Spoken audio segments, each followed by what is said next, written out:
novas formas de olhar e dialogar. Temos a professora Cleisle Tavares, professora adjunta da Universidade Regional do Cariri, graduanda em Geografia pela Universidade Estadual do Ceará, doutora em Geografia também pela Universidade Estadual do Ceará, mestre em Desenvolvimento e Meio Ambiente pela UFC, Universidade Federal do Ceará, especialista em Psicopedagogia Clínica Institucional pela Universidade Estadual do Vale do Acaraú, a UVA, tem experiência na área de Geografia, Meio Ambiente, Educação, e atuando principalmente em diversas áreas como prática de ensino, educação ambiental, planejamento, gestão ambiental, educação especial e produção de material didático. E deixo a palavra com a professora Cleisle e uma boa roda de conversa para todos nós. Pronto. Boa noite, pessoal. Quero começar agradecendo, né?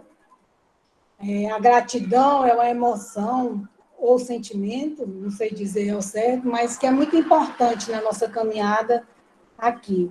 E, assim, quando a Alessandra me chamou para falar sobre geografia das emoções, eu disse, mas não sei por que você me pede, que eu já tinha falado outras vezes, e porque não é a minha área de pesquisa, na realidade, mas ela diz, não sei, professor, toda vez que eu olho para você, eu lembro da palavra emoção. Eu espero que as emoções, quando você olhe para mim, que você sente, sejam emoções positivas, né? Enfim, e aí, como sempre, vocês, alunos e alunas, nos levam a aprender. E eu tive que me debruçar sobre geografia das emoções, porque a nossa conversa, eu organizei da seguinte forma. No primeiro momento, eu vou falar um pouco sobre geografia das emoções, o que é que vem ser isso, e no segundo momento, eu vou falar sobre a geografia das emoções no ensino de geografia. E nessa minha pesquisa, estudo para poder estar falando aqui com vocês, eu acabei entrando em contato com a professora Márcia Alves, da Universidade Federal do Mato Grosso, que ela tem uma tese sobre geografia das emoções, e depois acabei entrando em contato com ela, e ela já vai fazer uma live na UES sobre geografia das emoções. Eu achei, só aí, já valeu estar aqui com vocês. Bem, dando seguimento, eu fui pesquisar o que é emoção. Então, na etimologia da palavra, emoção, ela vem do latim, da palavra ex, que significa fora e para fora, e motio, que significa movimento e ação. Eu já achei isso daí muito interessante, porque quando a gente pensa em emoção, a gente pensa mais no sentir do que no agir. E, na realidade, a emoção, em sua raiz etimológica, ela está ligada mais à ação, né? Então, a ação, é um movimento de colocar para fora aquilo que há dentro de nós. E, a partir dessa palavra, ação, de movimento, eu fiquei pensando, o que é que nos move? O que é que nos move diante da vida? Se nós formos observar, o que nos move são as emoções. É a nossa emoção que nos impulsiona a ir para frente, que nos impulsiona a agir, a desbravar ao que está ao nosso redor, o que está ao nosso redor vai ampliando cada vez mais. E outra pergunta, outra reflexão foi que, se eu me movo em algum lugar. Então, onde é que ocorrem todas essas ações? Essas ações, elas ocorrem dentro do espaço, né? Que aí já começa a funilar a relação entre a geografia, como ciência que estuda as relações socioespaciais, e as emoções. E também, se a gente for observar e lembrar da lei da física, toda ação ela tem uma reação. Então, todas as vezes que eu me movo, ajo, eu sofro eu causo uma reação, como eu também sofro essa reação. Então, não tem como eu me mover dentro do mundo, dentro da vida, sem causar reações, sem ser transformado por ela e sem transformar o local onde eu estou agindo. Nesse caso, o local, o espaço. Quando eu falo em espaço transformado, eu estou falando sobre espaço geográfico. Então, nas últimas décadas, eu também quero falar aqui que eu não disse antes, a minha fala, a minha leitura vai ser em cima, principalmente da pesquisa da Márcia Alves e também do Foutuan. Então, nas últimas décadas vem havendo um debruçamento ou um interesse de pesquisadores sobre o papel das emoções nas relações com o espaço geográfico através da geografia das emoções, valorizando o que se sente e o significado dessas sensações e desses sentimentos dentro do espaço, né? Como é que acontece isso? E aí, isso já é interessante, esse movimento, porque a gente, quando fala também em geografia, a gente fala muito em sociedade. Quando fala em geografia das emoções, a gente traz um pouco para o indivíduo. Claro que esse indivíduo ele é um indivíduo social, né? Já dizia Vallon, né, que é um pesquisador que trabalha com a psicogênese da aprendizagem a partir da afetividade. Então, Vallon dizia assim, o ser humano é um ser geneticamente social. Mas, embora nós sejamos sociais, nós também somos indivíduos. E para compreender o que está em nossa volta, segundo Vallon também, a gente faz um movimento de dentro para fora, como também de fora para dentro. Não dá para a gente separar exatamente como isso ocorre. Eles são simultâneos e também são constantes. Eu acho interessante que coloca assim, como as emoções, enquanto condição inerente ao ser humano, funcionam como mediações nas experiências espaciais, né? Então, quando ele fala, quando faz essa pergunta, né, como é que essas emoções, elas funcionam, aí só nessa pergunta, eu já vejo que é um olhar diferente na geografia das emoções. Porque quando eu pergunto quais as emoções, eu já consigo ultrapassar a perspectiva cartesiana de que penso, logo existo. Só nessa pergunta eu já ultrapasso isso, né? Penso, logo existo, porque aqui traz o emocional. Então, quando eu me volto também para as emoções, eu já estou ultrapassando um olhar positivista, né? E começo a compreender a relação humana, não só a partir da razão, do penso, logo existo, mas também das emoções, né? Sinto, logo existo. E aí ele já mostra que há um olhar mais integrado, né? Mais holístico, mais humanista, que aí a gente já puxa mais para um lado da minha pesquisa. Eu vou ler aqui uma citação do Tuan, que ele diz assim, porque, veja bem, quando eu faço essa relação espaço, né, emoção e espaço, dentro da geografia, primeiro tem duas perspectivas. Se a gente for na etimologia da palavra, a emoção tem a ver com movimento, e para Foutuan, espaço é movimento. Então, se espaço é movimento e emoção é movimento, não tem como essas duas categorias elas estarem indissocializadas ou então separadas. Não tem como eu viver sem sentir, que é o que a nossa sociedade coloca. a nossa sociedade ela traz uma proposta, né, de eu vivenciar as minhas experiências apenas a partir da razão.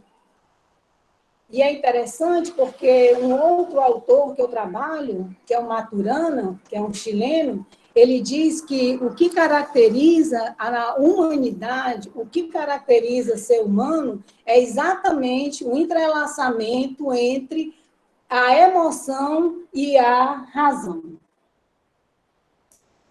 E Foucault, ele diz que as emoções, elas dão colorida a toda experiência humana, incluindo os mais níveis altos, os mais níveis de pensamentos. Então, é interessante também o Foucault, porque ele trabalha bem a questão da compreensão do espaço a partir das emoções, e eu acho que essa visão dele vem muito dele ser chinês, sabe? Ter uma outra perspectiva de vida diferente de nós ocidentais, né? Tem uma perspectiva de vida mais holística. E só que quando a gente fala em geografia das emoções, a gente também gosta, porque tem a geografia das emoções, tem, deixa eu ver mais, geografia do turismo, né? E N geografias. Mas a geografia das emoções, ela não é, embora ela traga esse nome, talvez eu acho que mais por uma questão didática, da gente tentar compreender qual o seu objeto, qual o seu foco de análise, de perspectiva, não há como ela termina sendo, por si mesmo, por essência, um tema transversal, né?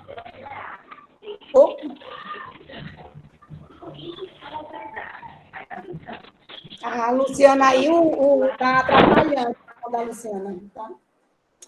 Então, a geografia das emoções, ela termina por ser um tema, ou ela termina, ou ela é em si, não é termina, ela é em si um tema transversal, porque quando eu caminho pelas várias geografias que há, em todas elas há emoção. Então, tem emoção na geografia urbana, tem emoção vamos dizer o nome das geografias, do turismo, como eu falei. Então, as mais diversas geografias, todas elas têm a questão emocional. Por que que tem a questão emocional? Porque o ser humano está nela. Né? O ser humano está contido dessa geografia, nesses espaços que são construídos. Então, se tem ser humano, tem emoção. Por mais que a gente tente negar essa emoção. E essa emoção, ela é estendida aos espaços onde eu frequento, aos espaços onde eu vivencio. Aí nós vamos criando, não só eu, mas também a sociedade, né? Nós vamos criando, por exemplo, o espaço do luto, né? Um espaço da política, um espaço cultural. Tudo isso, as emoções estão presentes. E a gente também vai se apropriando desse espaço a partir das emoções que a gente sente. E essas emoções, elas também variam, até, inclusive, de acordo com o horário. Né? Então, por exemplo, quando tem determinados lugares que eu tenho medo, e principalmente dependendo do horário. E por causa do meu medo, eu já não passo naqueles locais. Né? Enquanto que tem outros locais que me trazem felicidade. A casa do sítio, onde eu nasci, né? No caso de vocês, eu não nasci no sítio, mas eu, por exemplo, estou em Fortaleza, então, assim, Fortaleza, para mim, é um espaço de felicidade. E essa emoção, ela é espaço de felicidade, porque eu aqui nasci e vou criando um vínculo afetivo e vou criando também uma identidade. E essa identidade, ela está muito ligada ao sentimento que eu tenho por determinado lugar. E é interessante que esses sentimentos, de como eu me sinto dentro do espaço, o Ifutuan, ele traz, eu acho, uma frase que diz assim: um ego agressivo exige incessantemente mais espaço para se movimentar.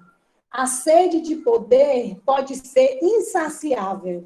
Então, a gente vai compreendendo, porque no meu caso, eu não sei no caso de vocês, a geografia que eu fui me identificando inicialmente é com a geografia dialética, né? Então, essa construção espacial, essa organização espacial, ela era muito compreendida a partir das classes sociais. Não que eu tenha perdido isso, mas eu só conseguia ver isso. Então, a partir das classes sociais e do poder aquisitivo, a gente vai observando que, por exemplo, as casas das pessoas com menor poder aquisitivo, elas são menores. Então, os espaços que elas ocupam são mais restritos. Mesmo dentro de uma cidade, havendo toda uma urbanidade e vários equipamentos, o espaço de movimento dessas pessoas, ele também é restrito. Né? Eu já dei aula numa escola aqui em Fortaleza, no Castelão, não é um bairro tão distante, não é um bairro tão periférico assim, embora seja periférico, mas não é tão distante. E ninguém dos meus alunos tinha ido ao cinema. Então, você vê esse espaço, né, restrito. Enquanto que as pessoas de alto poder aquisitivo, ela aproveita, né, de toda a urbanidade proposta numa cidade, e também as suas casas, elas são bem maiores, eles acabam ocupando espaços maiores, tanto o espaço da sua casa, como também o espaço das cidades. E aí, dentro de uma perspectiva, né, dialética. E aí, quando eu vejo o Tuan dizendo que um ego agressivo, ele exige incessantemente mais espaço para se movimentar, aí eu já parto para uma outra perspectiva, que tem isso também, né? De que uma pessoa mais egóica, mais agressiva, e dentro dessa perspectiva de ego, que ela acha que tem todo o direito do mundo, mais do que o outro, ela também vai se apropriando desse espaço. E aí eu vou trazer para dentro do espaço de sala de aula, né? Partindo dessa perspectiva das emoções. Então, eu pensei em como esse espaço em sala de aula ele é ocupado e também como que a gente trabalha enquanto formação de professores a questão espacial a partir das emoções. Uma das coisas que eu observei foi que, quando a gente fala emoção na área de ensino, a gente fala da emoção dos alunos. Então, a gente diz assim, aquele aluno ali, ele é muito agressivo. Aquele aluno ali, ele é muito tímido. E a gente sempre fala das emoções dos alunos, mas pouquíssimo se fala da emoção dos professores. Então, é como se a emoção dentro da educação, ela falasse mais da educação dos alunos do que dos professores. Quando a gente sabe que o processo de ensino-aprendizagem, ele é feito tanto por professores e alunos. Então, se professores e alunos são seres humanos, por que é que quando eu vou falar sobre emoção, eu falo apenas da emoção dos alunos, não falo da emoção dos professores? E isso, se a gente levar também para a questão da educação básica, eu vou falar mais da educação básica nesse momento, por dois motivos. Um é porque os nossos cursos de formação, né, os alunos serão direcionados para a educação básica, e na educação básica, como o número de professores é muito grande, e eu já fui professor da educação básica, é comum a gente ver muitos professores entrando em licença por questões de depressão, certo? Além de desenvolver outras, posso dizer, outras doenças, né, de saúde mental que acabam desenvolvendo. E na universidade não é que nós não sintamos, mas é porque na universidade, primeiro há uma parcela de professores que ele acha que não é professor, ele é educador. Então, tem essa parcela. Então, já diminui, né? Enquanto que na educação básica, todo mundo tem certeza que é professor. Isso aí é uma unanimidade. Todo mundo acha que é professor. Então, no ensino superior não tem isso. No ensino superior, como a gente valoriza muito o pensamento, a mente, as emoções, na minha perspectiva, não sou a dona da verdade, isso aqui é a minha perspectiva. Os professores, eles acabam contendo mais as suas emoções. Eles são seres intelectuais. Só que antes de seres intelectuais existe ser. E ser é emoção e razão. E isso daí é uma das questões que eu pensei sobre a emoção e os professores não. Aí eu pensei outra, anotei aqui. A outra questão é assim, por exemplo, no meu caso, que eu sou professora de estágio, eu fico observando que nós somos professora de estágio e que os nossos alunos, quando eles estão na escola, eles não são nossos alunos, eles são professores, mesmo que professores estagiários, né? Mesmo que professores iniciantes. Mas a gente continua pensando nas emoções deles, que eles trazem para a sala de aula. Por exemplo, o pessoal do estágio traz assim, muito medo. Ai, professora, eu estou com muito medo, eu estou muito, muito inseguro. Mas quando eu vou trabalhar isso, eu não trabalho o medo do professor iniciante, a insegurança do professor estagiário. Eu continuo pensando nele como aluno. Quando não é. Ali ele não está sendo aluno.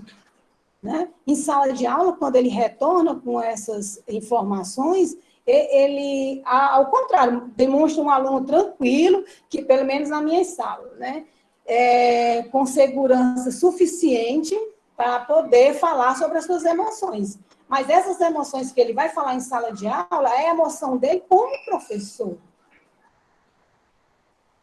Só que essa nossa relação com a emoção, ela passa pela forma de como eu, indivíduo, né, sujeito, trabalho ou vivencio as minhas emoções.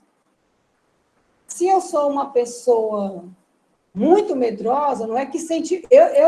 Leslie, eu me considero uma pessoa corajosa, porque eu tenho tanto medo, eu tenho muitos medos, mas mesmo com todos esses medos que eu tenho, eu não deixo de agir, por isso a minha coragem. Né? Então, o medo, ele está presente em tudo. E a gente, quando vai trabalhar, esses alunos, para poder encarar uma sala de aula, né? Visitar uma sala de aula, nós professores temos uma tendência, não é uma questão de culpa, é uma percepção de realidade pela nossa formação baseada num pensamento fragmentado, onde a mente, o pensamento, ele é supervalorizado. Então, a gente ensina nossos alunos mais a questão teórica, como sala de aula, eu ter teoria bastasse, do que a questão emocional, que eu acho fundamental no processo de formação de professores, trabalhar o emocional dos alunos. Por que eu acho isso importante? Porque quando você está em sala de aula, eu percebo o professor e a professora como um maestro, né? Ali tem um concerto e uma sinfonia onde os alunos são os instrumentos. Só que eu vou encontrar muitos instrumentos desafinados. E aquele instrumento desafinado, ele vai alterar a harmonia da canção. No caso, ele vai alterar a harmonia de sala de aula. E ele também, se eu for pensar na educação básica, ele se encontra num estágio de vida, que é a infância e mais à frente a adolescência, principalmente, onde o que ele mais quer é desafiar. Né? Desafiar é o que ele mais quer. E ele vem para nós, professores, com esse desafio. Esse desafio, ele vai ter o tom ou a cor da emoção que ele está vivenciando naquele momento.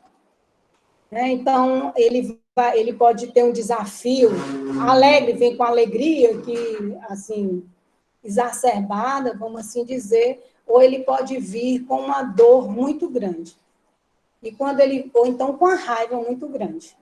E quando ele vem com essa raiva enorme e ele joga para cima daquela pessoa que está ali na frente, que podia ser qualquer um, poderia ser a Alessandra, poderia ser a Joyce, o Raul Iris, ele não está interessado nisso, ele está interessado em externalizar, pôr para fora, né, que é a emoção, pôr para fora o que ele está sentindo, o que está incomodando.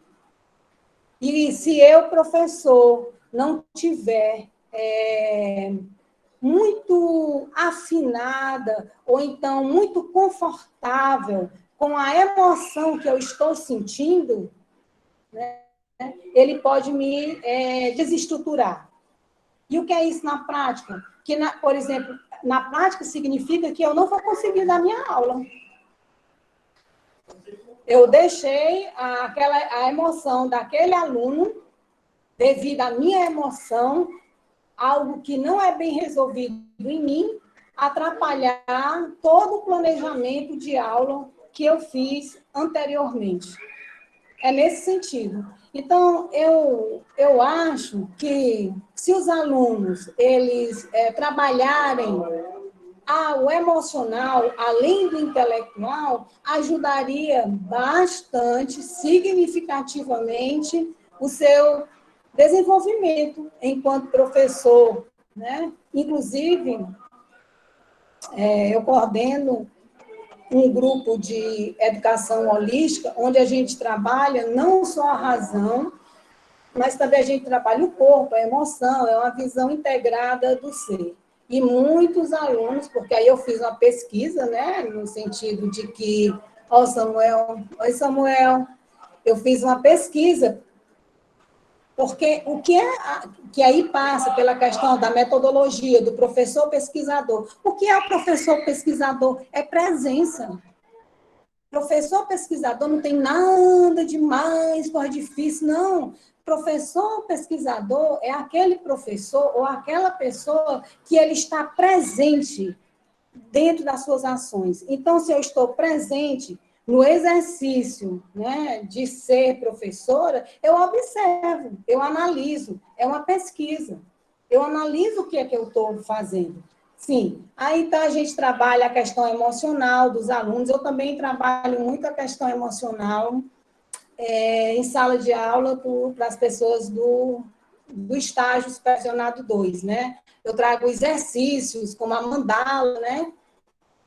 E outros exercícios que eu faço com eles, trabalho história de vida, quando eu peço para ele falar como é que eram os professores dele, né? Quais são os professores que eles trazem na lembrança, quais são as emoções que essas lembranças remetem.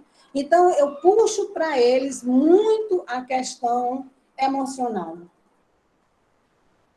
E, assim, mas para eu falar da emoção do outro e trabalhar com essa emoção do outro, eu tenho que entender a minha pessoa.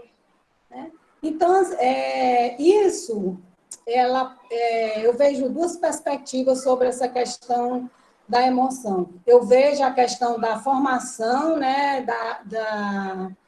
de como se dá o processo de aprendizagem a partir do que Valon diz, né, que é a partir da afetividade, e dessa afetividade que se dá hora prestando atenção como é que está dentro de mim essas emoções e hora prestando atenção ao meu externo, como eu falei inicialmente. Isso daí é um aspecto. E o outro aspecto que eu levo em consideração é a questão dos 4 pilares da educação, que tem um dos pilares que é aprender a ser, que me levou a um questionamento, como é que eu vou ensinar alguém a ser sem eu saber quem eu sou? Então, eu acho que a questão do autoconhecimento, ele é fundamental no processo de qualquer formação, principalmente daquelas formações que irão trabalhar com pessoas, né? Que é o caso da formação de professores.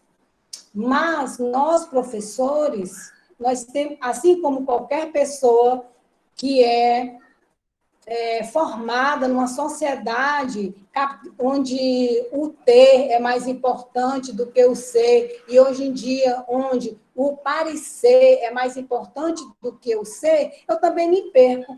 E toda vez que eu me sinto, eu me vejo em frente a uma emoção, eu a sufoco, eu a oprimo. Então, se eu sufoco e oprimo a minha emoção, o que é que eu vou fazer quando um aluno meu, dentro de sala de aula, uma emoção dele for colocada, for externalizada?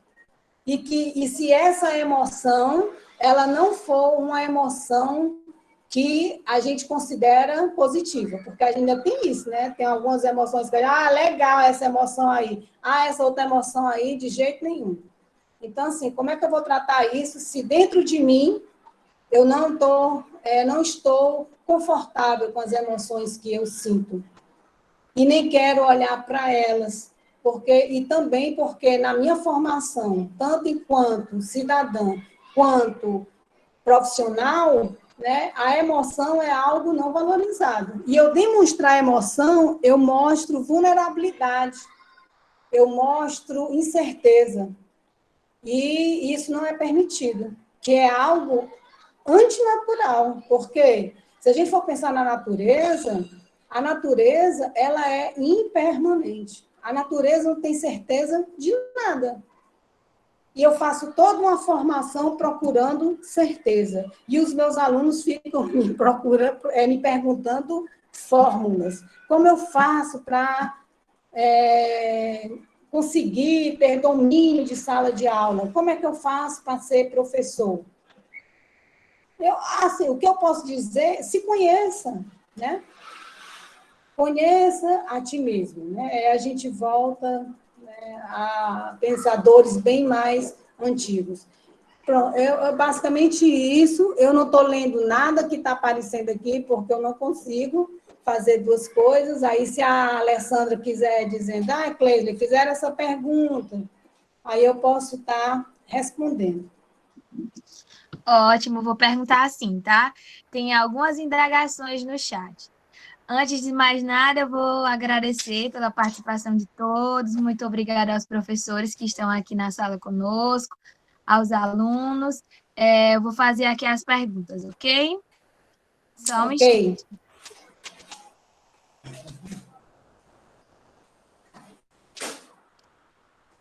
Então, Nascimento colocou assim: na maioria das vezes, nem só o lugar, mas também as pessoas que vivem no mesmo e que convivem e nos afeiçoamos às pessoas. De fato, a pergunta dele, eu acredito que seja mais uma colocação, né? Ele colocou essa indagação. Eu vejo que é pertinente, né? Muito importante. O que você tem a falar sobre? Porque, assim, os lugares são as pessoas, né, gente? E Sim, são as pessoas que vão gerar as emoções com relação àquele lugar.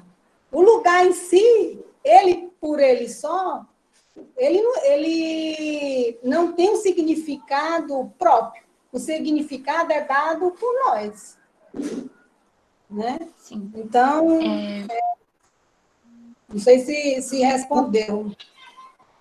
o Ronilson coloca assim: Se o professor não estiver emocionalmente saudável, o seu aluno, consequentemente, também não estará. Situações de conflitos, quando são mediadas por pessoas que estão em conflito interno, são mais difíceis de serem resolvidas. De fato, esse momento que vivemos atualmente explica tudo, né, professora? Começa só aí a primeira frase? A primeira Se frase. o professor não, se o professor não estiver emocionalmente saudável, o seu aluno, consequentemente, Ah, também não estará. eu não concordo assim, como se for, eu não concordo nessa consequência, nesse atrelamento entre eu não estar bem e aí, consequentemente, você não vai estar bem, porque é a mesma coisa. Se o professor não estiver bem e ele for em sala de aula, continuo? Se ele for em sala de aula agressivo. Pode continuar. Ale, desliga o seu microfone enquanto tá a Cleisla falando, por favor. E ele for na sala de aula estúpido, agressivo, se o aluno ele estiver bem, ele consegue não deixar, não receber, vamos assim dizer, essa emoção que foi jogada para ele. Tipo assim, não tenho nada a ver com isso. Mas, se ele não está bem, na hora ele pega. Entende? É porque ele também não está bem. Eu só quero tirar a questão primeiro, desvincular, né? A emoção, que o professor tiver doente, vai adoecer os alunos. Não obrigatoriamente. Claro que um professor em sala de aula, onde ele oprime os alunos, onde ele não tem respeito pelos alunos, aquele tipo de emoção que ele joga em sala de aula, ela pode vir, né, adoecer aqueles que ali estão. Com certeza. Como também é o contrário. Né? Se os alunos estão, um monte de alunos com vários problemas emocionais, se eu, professora, não estiver bem emocionalmente, eu acabo absorvendo aquela carga e aí eu começo a adoecer. Não sei se deu para entender. Sim, sim, ficou claro. Eu gostaria só de pontuar algo. Experiências já vividas, né? Em sala de aula. Tendo em vista que muitos alunos têm conflitos, né, com familiares, sobretudo tem muita gravidez na adolescência, a gente precisa não só levar a parte conteúdo, né? A pessoa precisa enxergar também qual é a dificuldade daquele aluno, né? O porquê que aquele aluno não está conseguindo compreender. Aqui eu não estou querendo dizer na minha fala que o professor deve ser um psicólogo, né? Porque cada um tem a sua função. Tem o psicólogo, tem o professor. Eu estou querendo dizer que o professor ele pode acolher, compreende? Compreendo. É assim, ó. Aí eu vou trazer Paulo Freire quando ele diz que educação é um ato de amor, né? E por isso de coragem, porque para amar precisa coragem, para sentir precisa coragem, e para olhar para as nossas emoções precisa coragem. Enfim, para viver precisa coragem. Mas educar, segundo Paulo Freire, ele é um ato de amor. Então, eu falo muito, eu pergunto assim em sala de aula, quem gosta de gente? Aí levanta a mão. Quem gosta de bicho? Quem gosta mais de gente ou de bicho? Aí levanta a mão. Eu digo, vocês aí já não dão para ser professor. Para ser professor, precisa gostar de gente, precisa amar, né? Como Paulo Freire disse. Só que esse amar é interessante também a gente pensar o que é amor, o que é que se entende por amor. Porque muitos alunos, eles acham que você gostar dele, você amá-los, vai dizer que não precisa entregar o trabalho na data, vai passar a mão na cabeça dele, vai dar uma nota maior do que a que ele mereceu. Vários alunos já ficaram com raiva de mim, porque disse, professora, a senhora é muito da falsa, parece que gosta da gente, depois me dá uma nota dessa, entende como é? Então, a gente também tem que, porque amar também dar uma chamada, não é assim que faz, entendeu? Você não fez dessa forma, e quando reprova, pronto. Aí você nunca amou você nunca me amou na vida. Né? Tem isso também. Então, a gente tem que ver o que é que significa amor. E esse amor que o Paulo Freire fala, e que o Valon fala, e que o Maturana fala, é um amor, gente, não é um amor desinteressado, sabe? É um amor desinteressado. Que o nosso interesse é no crescimento daquele aluno. Então, eu quero que aquele aluno ele cresça enquanto pessoa, né? Enquanto ser humano, porque se ele crescer como ser humano, aí ele tem muita possibilidade de ser um grande professor. Porque é muito difícil uma pessoa medíocre fazer alguma coisa de fantástico, de bom, de legal. É difícil. É assim, ainda não vi, não, mas se alguém vê, depois, né, diz. Entende? Então, esse amor que é colocado pelo Paulo Freire, esse amor que é colocado pelos outros pesquisadores que eu coloquei, ele é um amor, não vou dizer abnegado, pelo menos era para ser, né? Eu não consigo muito amar abnegadamente, sabe? No sentido de que eu quero que o aluno ele faça o melhor dele. Eu cobro o que eu cobro, no sentido para que eles vá para frente. Não fique parado, estagnado, na preguiça, que é outra emoção, preguiça, e aí não vai para frente. E tenta usar esse amor como moeda, como câmbio da relação. Então, que relação é essa, professor e aluno, onde eu considero amor eu fazer tudo, deixar vocês fazerem tudo que vocês quiserem. Porque se eu deixo alguém fazer tudo o que quer, eu estou contribuindo para que não haja respeito em sala de aula. Não sei se respondi, não. Ficou ótimo, tá? Creio que respondeu sim. O Jaciano Vitório se coloca assim: o medo de apresentar um seminário também faz parte da geografia das emoções. De fato, né? Isso. Então, assim, o medo de apresentar um seminário. Então, eu tenho que estar, enquanto professora, preparada para trabalhar com as emoções que aparecem em sala de aula. No caso da sala de aula, a questão do seminário. Então, é importante que esse espaço de sala de aula, ele seja um espaço de acolhimento e não de julgamento. Onde o aluno diz, eu estou com medo. E diz, ok, realmente dá medo. Você não está sentindo nada que seja errado ou incomum, principalmente nos primeiros seminários. Quando você já está lá no sexto semestre, vocês já estão bem mais tranquilos, dependendo do professor. Né? Então, mas eu só vou deixar esse meu aluno à vontade e acolher esse medo dele se para mim tiver tudo bem. Porque se eu disser, deixa ele com medo, eu acho bom. Tem professor que se vangloria, eu reprovei tanto, comigo é assim, comigo ninguém dá um pio, né? Então, ele acha que isso daí, aí ele não está acolhendo esse aluno vai continuar com medo. Mas se o professor faz isso, aí ele ainda diz assim, eu vou fazer que fizeram isso comigo, então, assim, eu estou causando medo, porque causaram medo em mim e eu continuo reproduzindo, é porque eu não curei essa dor, essa ferida dentro de mim. E aí eu reproduzo essa ferida.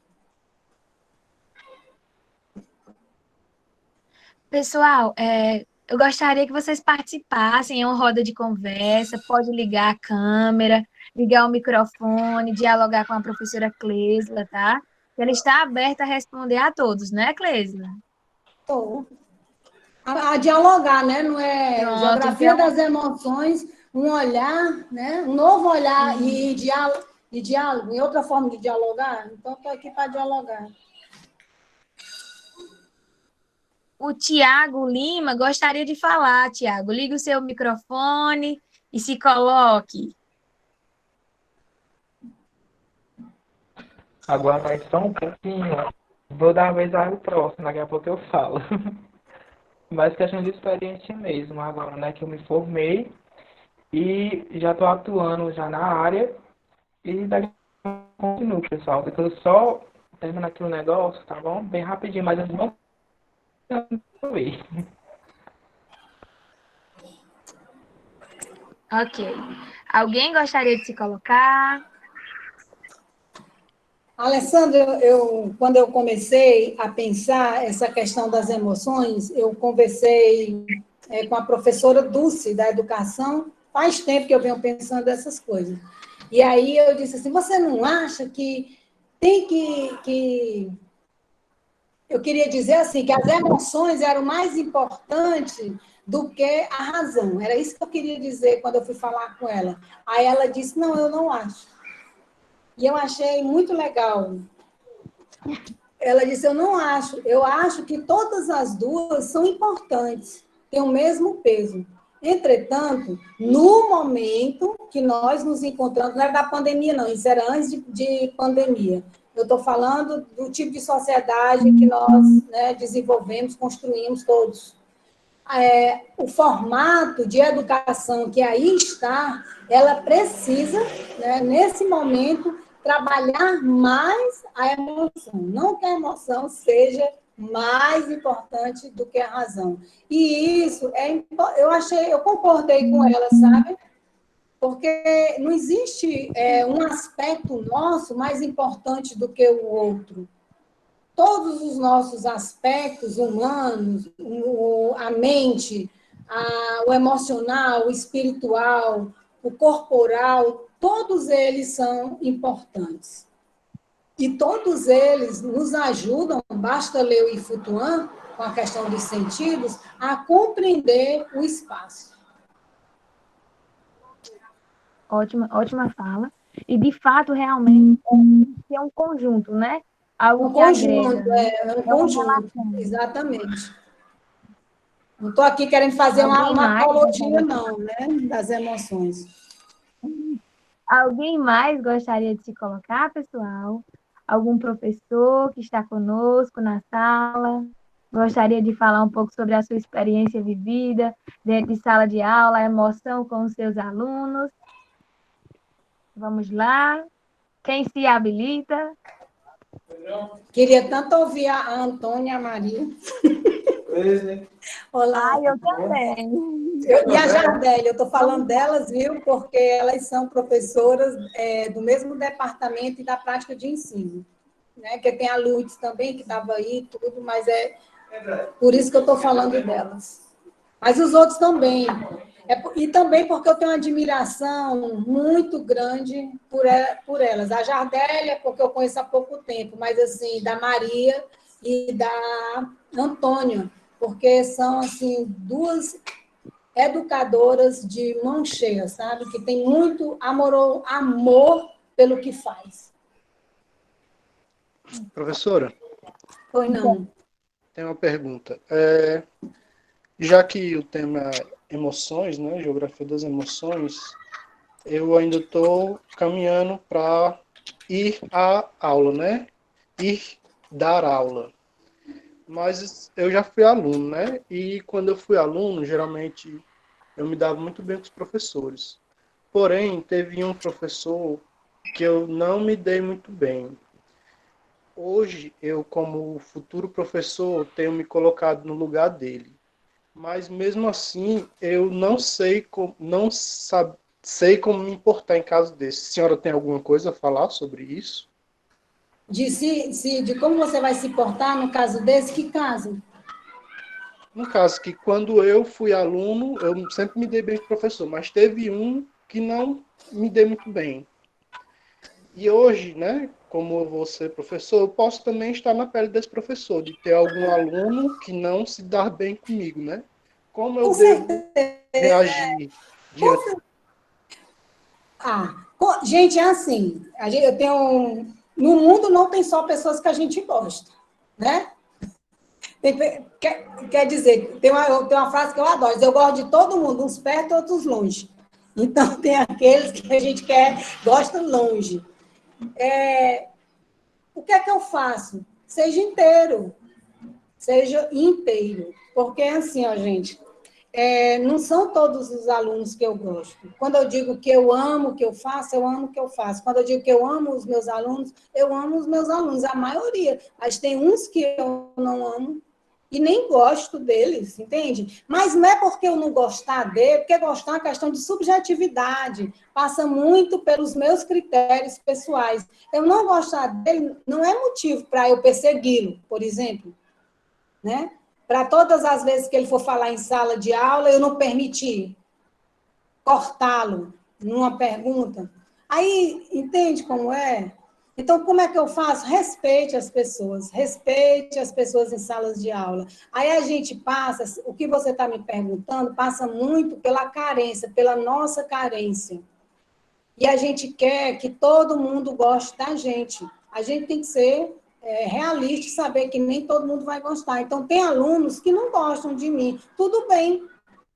Tudo bem agora, né? Eu já tenho aí um tempão. No começo, eu ficava arrasada, eu queria que todo mundo me amasse. O meu ser carente, queria que todo mundo fosse amado por todos, por tudo e por todos.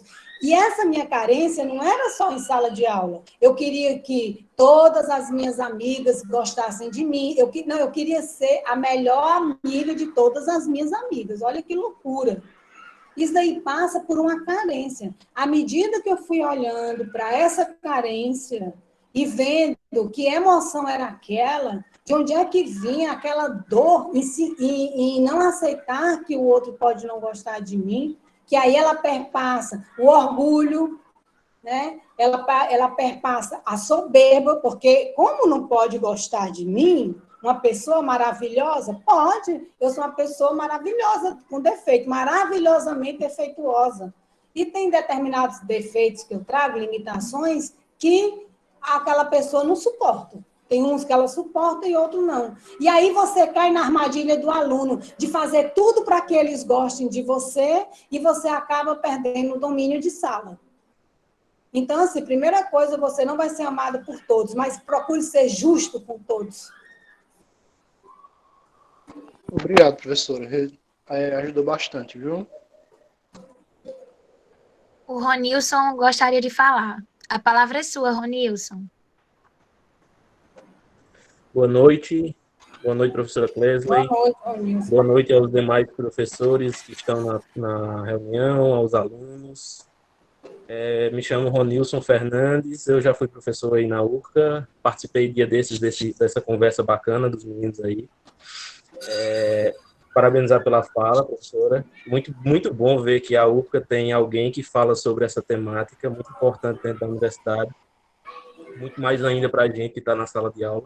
Sou professor da rede pública aqui do estado da Paraíba, e aqui no estado nós tínhamos, no ano passado, uma disciplina no currículo que era chamada de educação emocional, educação socioemocional.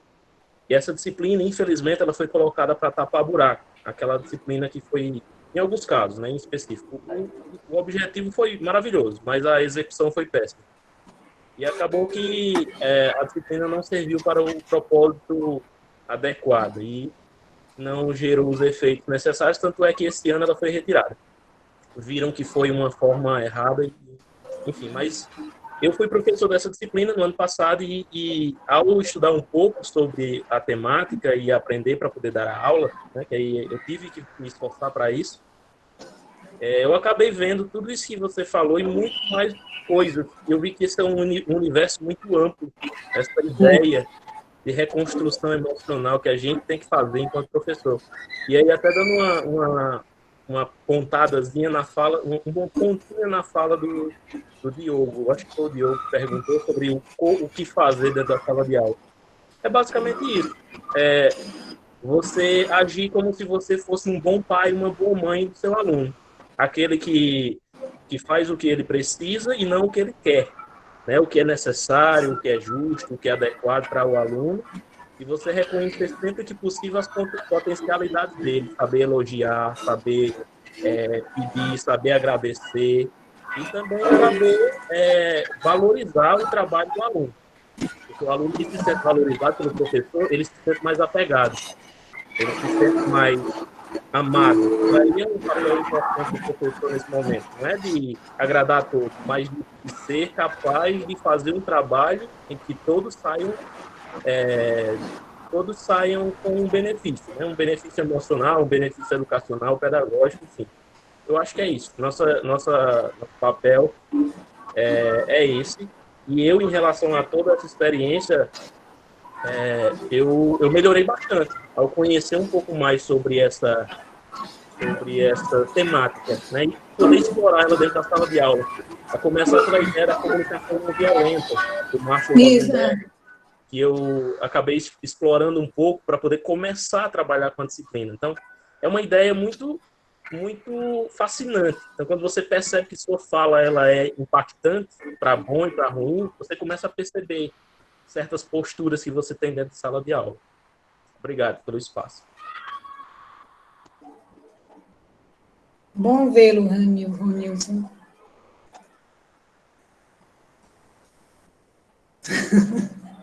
Muito Bem, obrigado, Denise, pela fala. Alguém tem mais alguma pergunta? A professora que eles vai falar agora. Aí quem tiver alguma pergunta, fala após ela. Obrigado.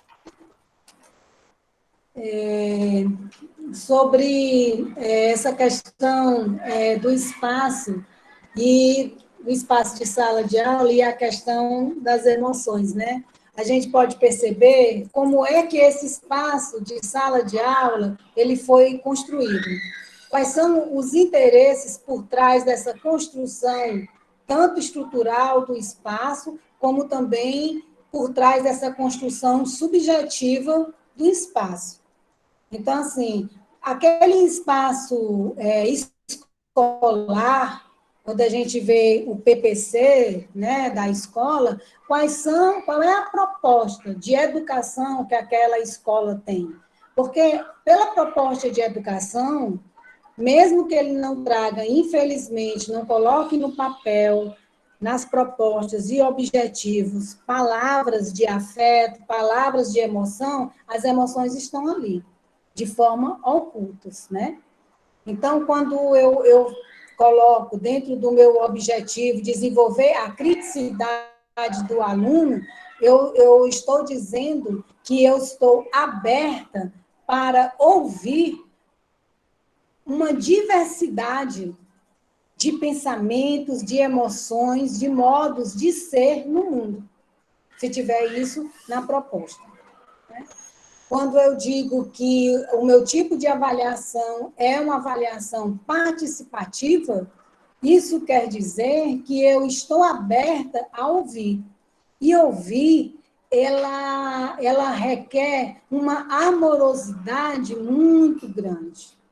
Muito grande. Se você não tem essa amorosidade, dificilmente você vai permitir que seu aluno fale. E, às vezes, é engraçado que, quando o aluno fala sobre ele, sobre o que ele pensa, como ele vê a vida, como ele sente, o professor se sente ameaçado.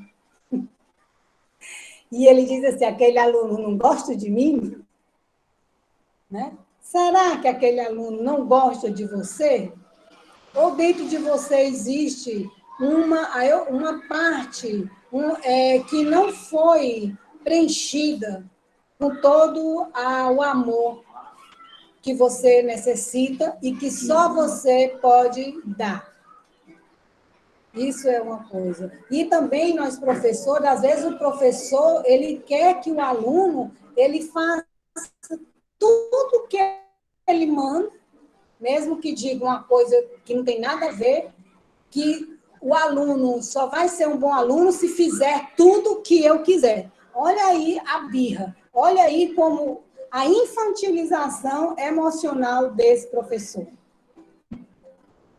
Né? Que isso aí é muito comum. E aí a gente vai também, perpassa por uma questão de hierarquia, tanto na escola, quanto na universidade, quanto em sala de aula, onde eu percebo, eu utilizo daquela hierarquia que eu possuo, palavras não para libertar ou para empoderar, mas palavras para oprimir, palavras e atitudes. Porque também, assim, ó, você pode ter um discurso que é mais fácil, porque vive tendo palavras de moda, então você sabe que se colocar aquelas palavras que estão na moda, no seu projeto, na sua escrita, vai dar certo. E na sua fala, do que a gente vivenciar essas palavras. E aí eu volto para a questão da educação holística, que trabalha com a inteireza do ser como um todo. Dentro dessa abordagem holística, eu tenho que procurar afinar o que eu falo, o que eu sinto e como eu ajo.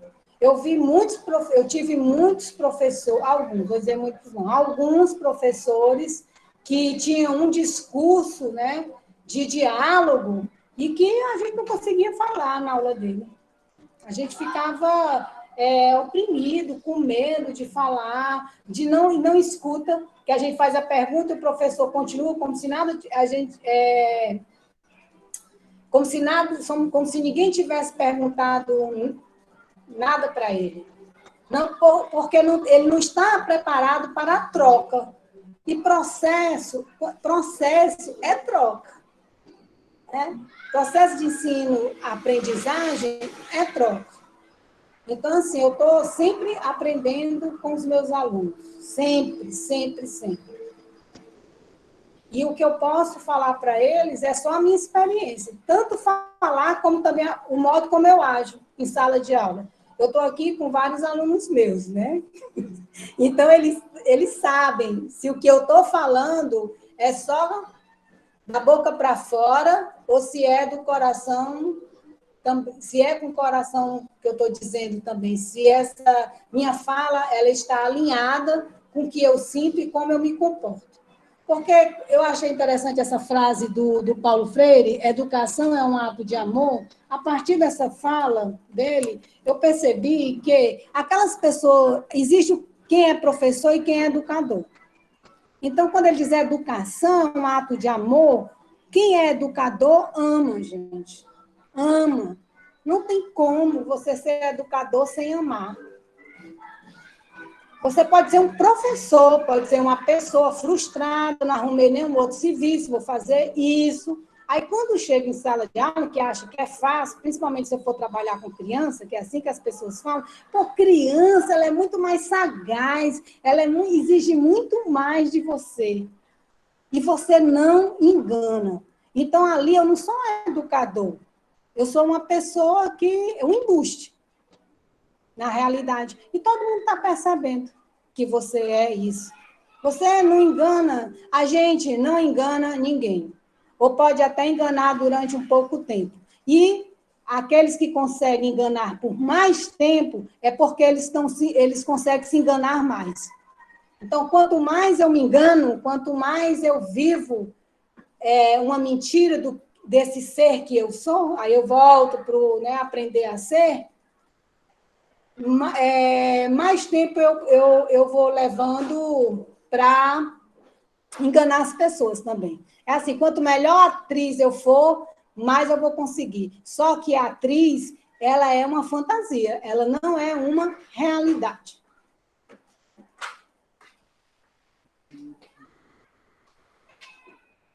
Ou é uma profissão, Alguém enfim. mais gostaria de falar?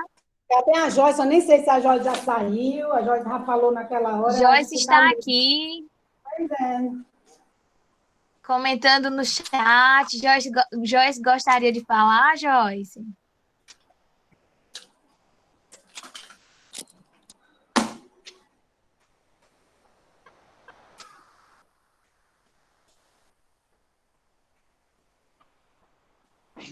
Alguém tem alguma pergunta, indagar, pode ficar à vontade.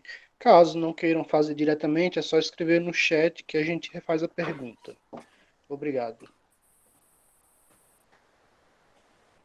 A Joyce colocou assim: nós, professores, podemos dar aos nossos alunos uma infinidade de tarefas e atividades, mas se eles não aprenderem as habilidades necessárias para regular suas emoções, é pouco provável que aprendam o quanto desejamos ao ensinarmos os conteúdos. Eu li rápido? o final. Diz aí para mim, o final. Quanto É pouco provável que aprendam o quanto desejamos ao ensinarmos um conteúdo. Nós, É, professores, podemos dar aos sim, nossos alunos uma infinidade de tarefas e atividades. tarefa. Primeiro, assim, eu não aprendo com quem eu não gosto. Olha, é emoção. Se tem aquele professor que tu não gosta, gente, dificilmente você vai aprender com aquele ou aquela professora que você não gosta. Se eu não gosto de estudar, dificilmente eu vou ser um bom aluno. E tem pessoas que não gostam de estudar. A gente tem que aceitar isso.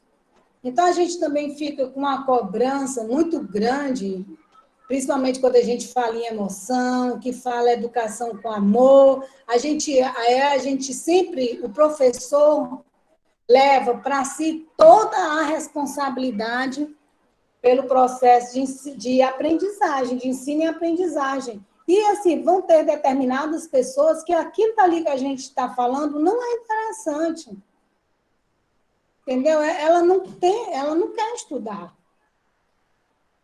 Isso aí é um fato. Então, às vezes, a pessoa quer que quando a gente... Porque tem dentro da educação, diz assim, você tem que fazer atividades que estimulem os alunos, motivadora. Então, a gente está numa sala de aula com 35 alunos, 5 não gostaram, a gente fica presa só a esses 5, não liga para os 30 que gostaram. Por que é que eles têm que gostar obrigatoriamente? Por que é que tem que gostar de geografia? Se não gostar, foi porque eu não fui uma excelente professora. Não é, gente. Vai ter pessoas que não gostam de estudar, que têm outro modo de ver a vida. E aí, isso passa muito pelos valores da nossa sociedade. A nossa sociedade, ela coloca como valor a questão de que você tem que ter um nível superior, que se você não tiver um nível superior, você não vai... será uma pessoa de segunda categoria, e as coisas não são bem assim, né? E são todas essas questões, essa complexidade de ser e estar no mundo que a gente tem que prestar atenção. E, para isso, a gente tem que estar aberto, né? E essa abertura, ela perpassa também pelo nosso amor à profissão. Porque aí a gente acaba caindo num amor que, para eu amar, tem que ser dessa forma, quando não é. Né? Eu tenho um aluno que eu adoro e que ele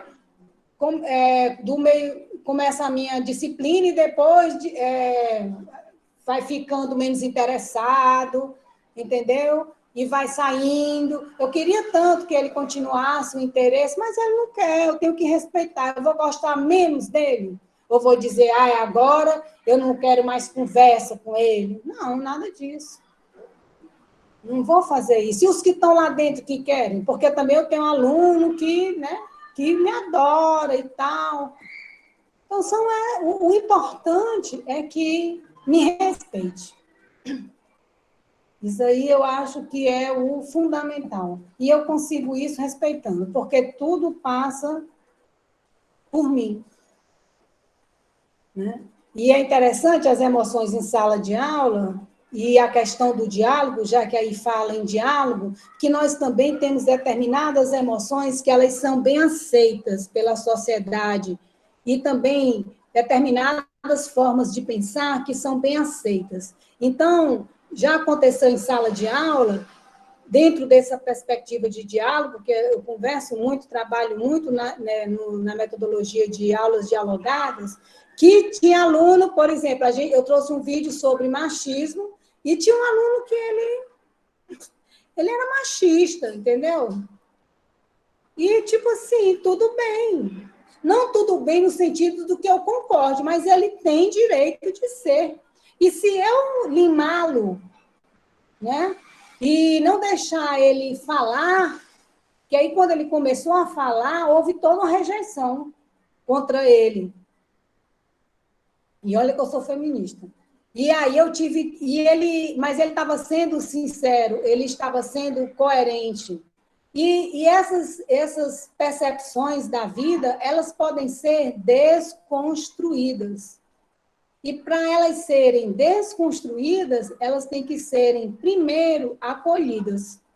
Senão, eu não consigo trabalhar com aquilo. E aquele aluno ele vai permanecer sem falar sobre si mesmo, porque sabe que se falar, ele vai ser rechaçado. E isso teve com relação a posições políticas, né? Porque assim, eu tive aluno que a sala queria bater nele. E eu tive que segurar a onda. Eu também não concordava com o jeito dele pensar, mas eu tinha que respirar fundo e compreender, ter uma visão mais ampla e amorosa de que ele tem o direito de colocar a posição dele em sala de aula. Mas eu só consigo fazer isso se eu for assim comigo mesma. Porque se eu for muito crítica comigo, muito exigente, é proporcional como eu vou ser com os outros. E eu falo isso porque eu sou uma pessoa bastante crítica comigo e bastante exigente. E sei que eu sou com as outras pessoas. Mas eu me percebo. Então, isso já é um primeiro passo para que eu possa transformar. Não sei mais. É isso aí, pessoal.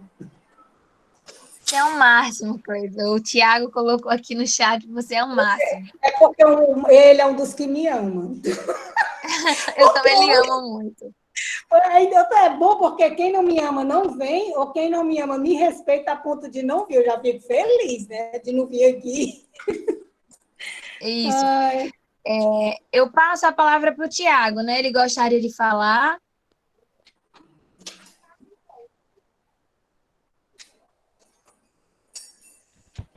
Ai, gente, boa noite. Justamente isso, Clésia, eu lhe amo.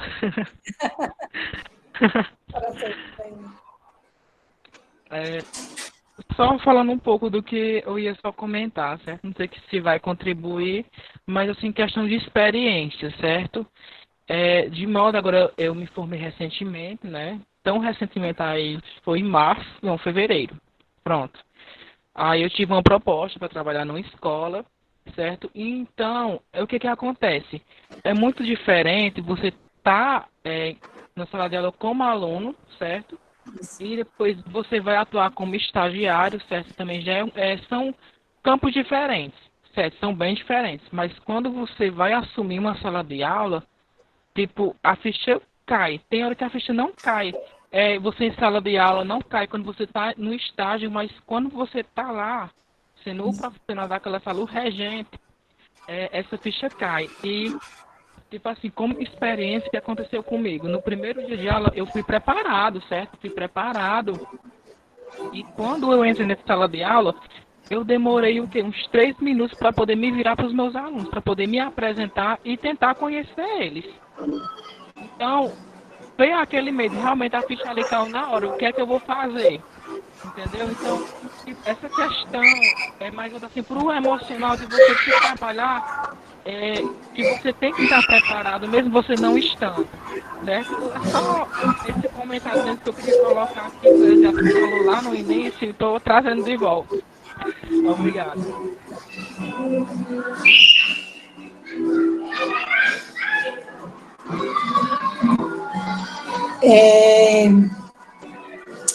Essa questão do preparado, eu acho que a gente tem que se preparar, porque é importante se preparar para uma aula, para um debate, uma live, é importante estar preparado, porque isso demonstra comprometimento, porque isso demonstra respeito, né, pelas pessoas que ali estão, e por você mesmo por se encontrar ali.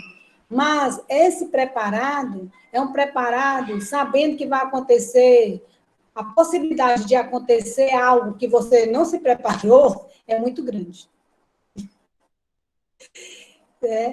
E aí você tem que compreender que aí foi Paulo Freire, foi assim, me salvou. Tem que compreender e ter a humildade de saber que você é incompleto. Né? de que você não sabe tudo, não sabe. E que sempre alguém vai te ensinar alguma coisa. Então, é uma preparação aberta, e não uma preparação fechada, hermética, porque senão tu vai sofrer muito. Tu vai chegar em casa e vai se achar a pior pessoa do mundo, o pior profissional do mundo, eu não vou conseguir ser professora e tal, eu sou muito burra, eu sou incompetente. Aí fica jogando em cima de si várias emoções que elas não vão te ajudar a ir para frente, sabe? Você não se acolhe. Então, a gente tem que se acolher, saber que vai errar, que coisas vão acontecer e tirar com bom humor. Não é fácil, viu? Eu estou falando, isso depende muito de como você vai estar. Muito. Tem determinadas coisas que acontecem em sala de aula que, se for um dia que você estiver bem, você vai achar aquilo dali tão pequeno, nem liguei. E se você estiver muito mal, aquilo dali pode virar, sabe? Algo maior do que ele é. Você dá um peso maior do que aquele dali. E vai ter sempre isso. Porque a gente é humano. Então, assim, você conhecer as suas emoções não é para conhecer essas emoções, elas são, devem ser encaradas, conhecidas, não para você negá-las, né? Ou então sufocá-las. Tipo assim, eu ser grossa com o aluno, vou sufocar toda a grosseria minha com o aluno. Não existe. Agora, eu viver sendo grossa, agora eu tenho que olhar, poxa, eu fui grossa. E aí, eu vou querer ser grossa de novo? É você conhecer as suas emoções para você poder trabalhar elas e não descartá-las, e não negá-las. Os alunos sabem que eu os amo, e eu tenho muita amorosidade no trato com meus alunos, mas às vezes eu dou umas tijoladas. Eles também sabem disso. Eu dou umas tijoladas neles, sabe? Infelizmente.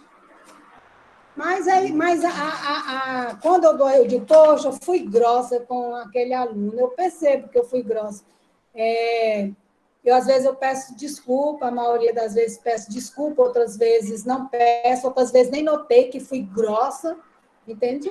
Mas isso aí não quer dizer que eu não os ame, porque na maioria das vezes eu não sou grossa com eles, eu sei disso. A maioria das vezes eu não sou grossa.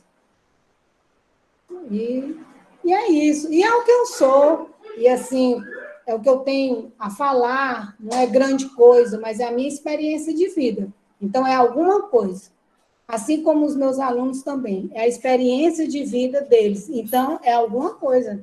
Eu não posso considerar que é nada.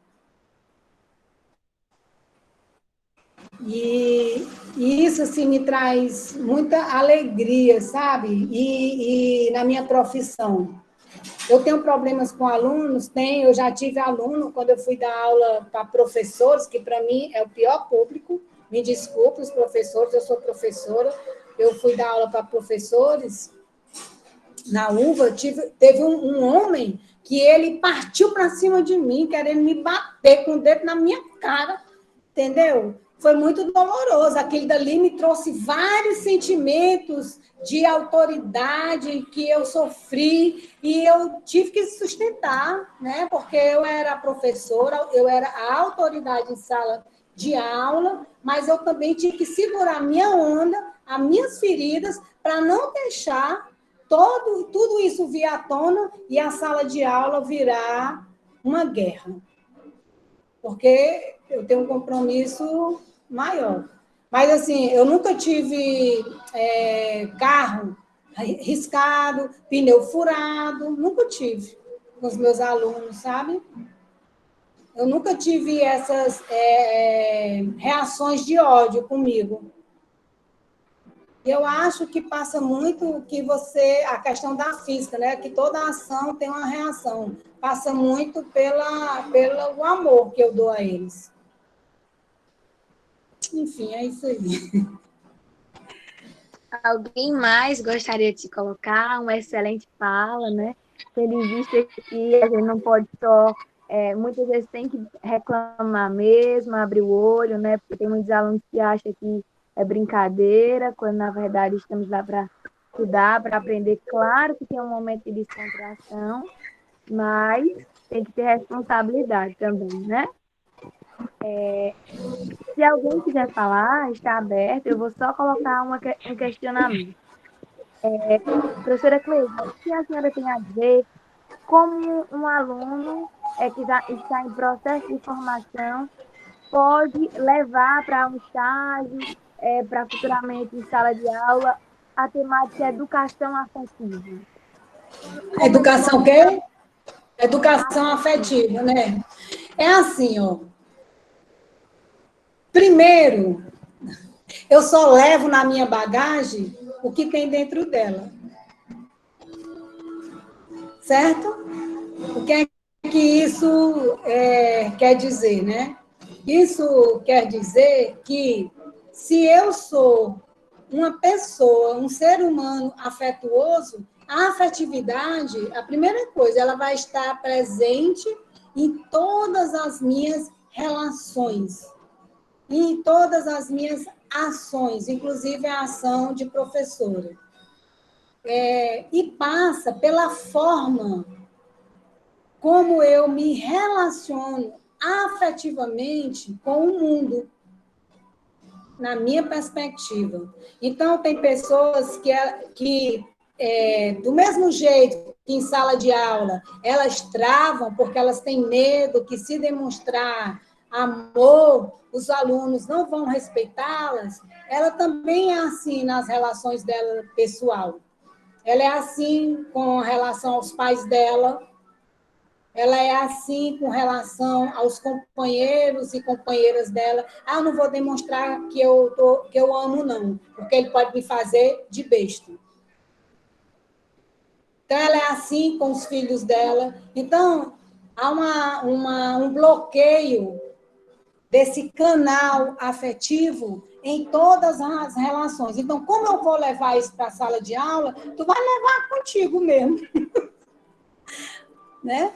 Você vai levar com você, porque nós, professores, existe também uma percepção de que o professor, ele não pode demonstrar afeto. E isso era algo que eu me preocupava muito, sabe?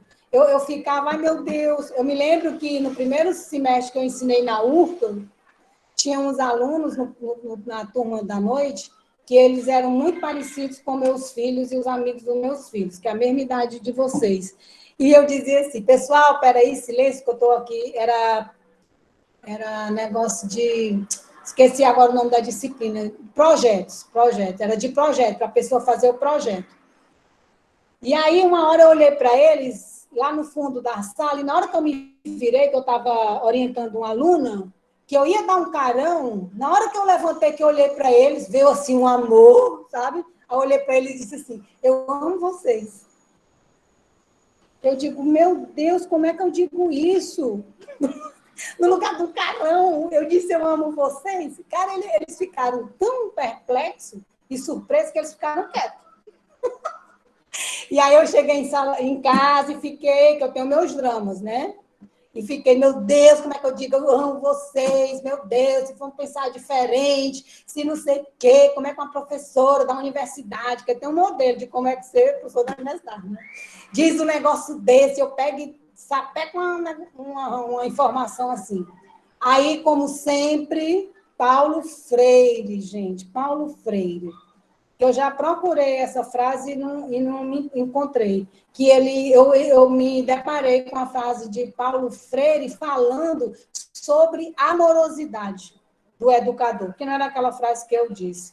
E aí ele me confortou. Por isso também a importância da teoria, sabe? Porque você vai dizer, então assim, a gente acaba procurando ser validada. Né? Então, quando Paulo Freire, ele me salvou de várias coisas. Me salvou de eu não saber tudo, que eu queria saber tudo, eu ficava doidinha quando eu ia dar aula. Na educação básica, primeira turma na educação básica, me lembro como se fosse hoje. Eu quase não saía de casa. Não, e se eles perguntarem isso? Aí corria para o livro. E se eles perguntarem aquilo? E ficava doidinha, e no final eles faziam uma pergunta que eu nunca tinha imaginado. Então, é aceitar o seu ser. Nós somos humanos, entende? É importante também a gente ter a razão, é importante na hora que a emoção está querendo suplantar e partir com a perspectiva que é uma perspectiva que pode causar danos, né? A razão chega e diz, ei, peraí, né? Não é assim, né? Não é assim que as coisas são. Mas é importante também que não é só a razão. Você é um ser humano, você sente. É permitido sentir.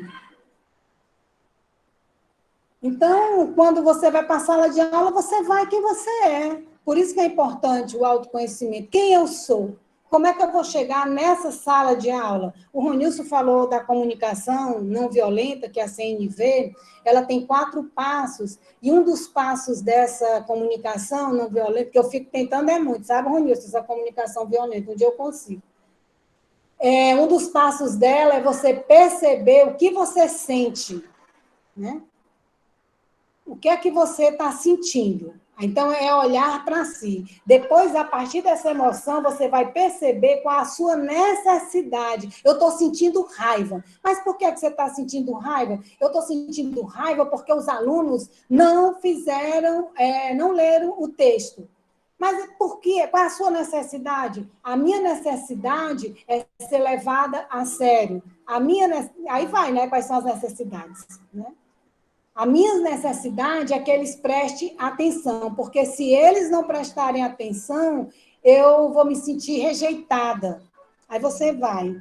Aí, no final, dentro dessa comunicação não violenta, você entra em contato com a sua vulnerabilidade, tá? E essa sua vulnerabilidade, ela é a pedra, né?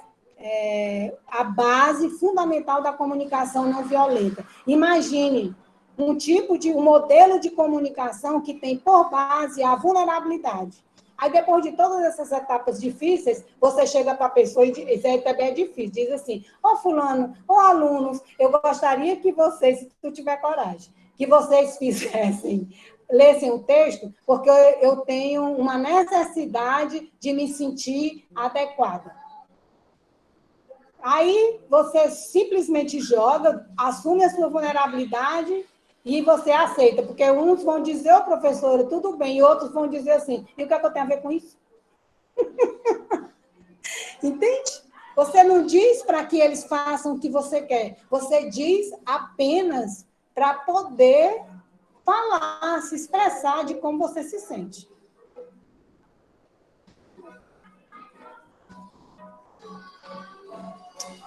Mirelle, a fala é sua.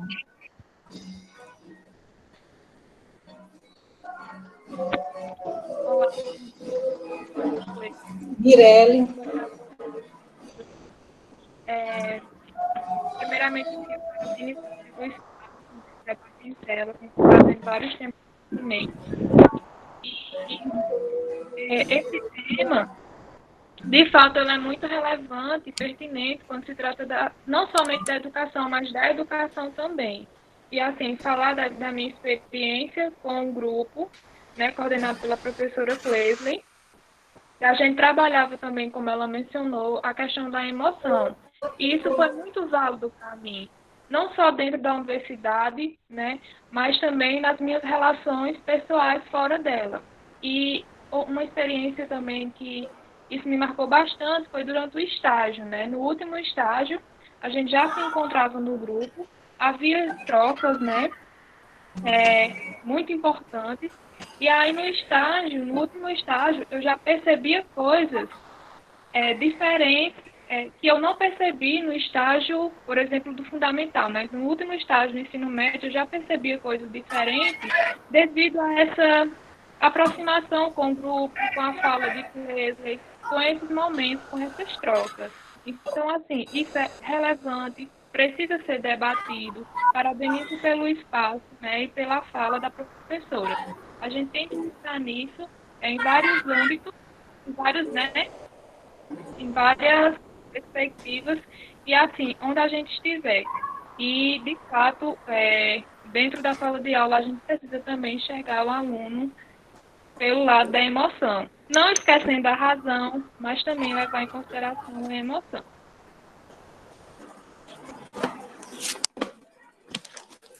Obrigada, Mirelle, pelo depoimento.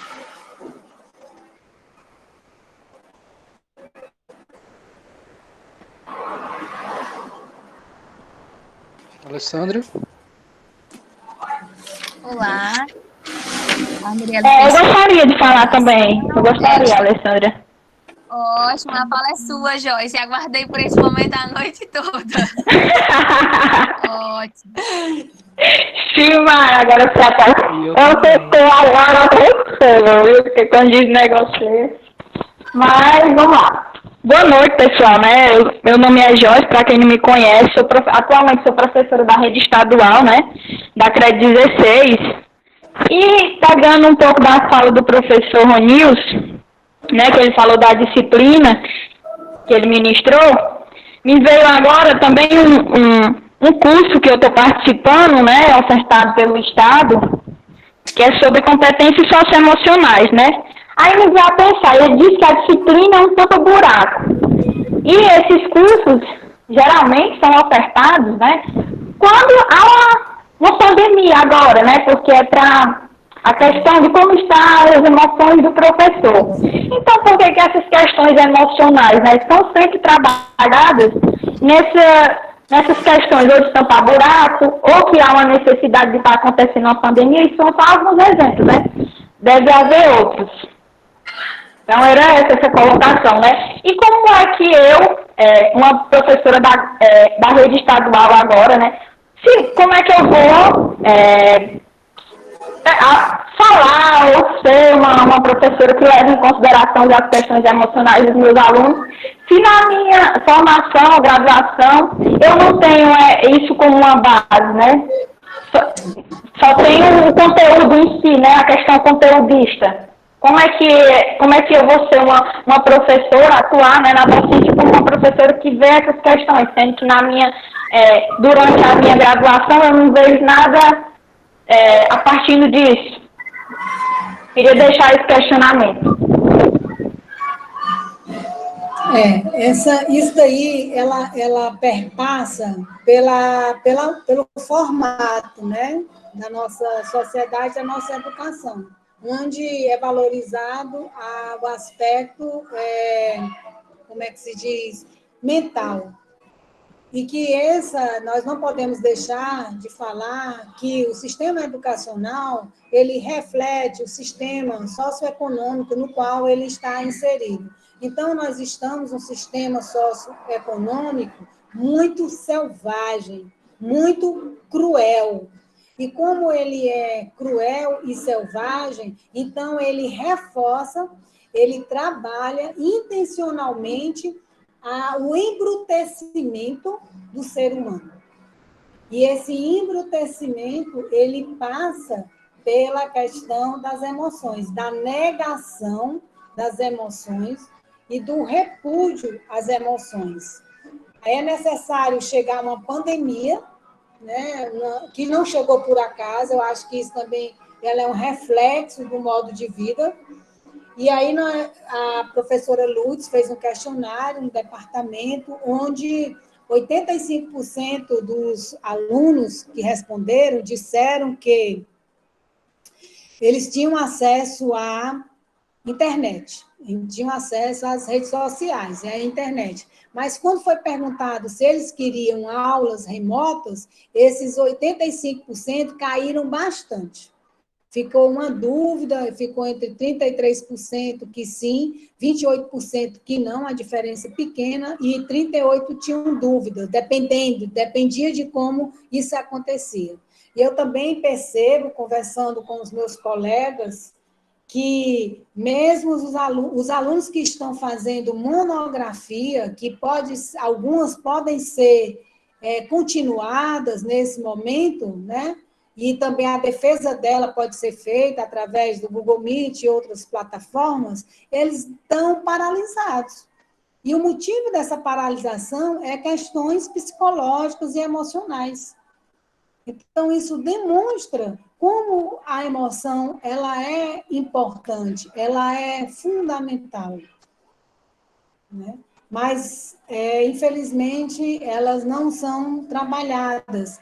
E também fora, porque eu não consigo pensar em escola sem pensar em sociedade. Eu não consigo pensar em sociedade sem pensar em indivíduos, né? Está tudo interligado. Então, essa rejeição às emoções, elas são muito trabalhadas no engole o choro.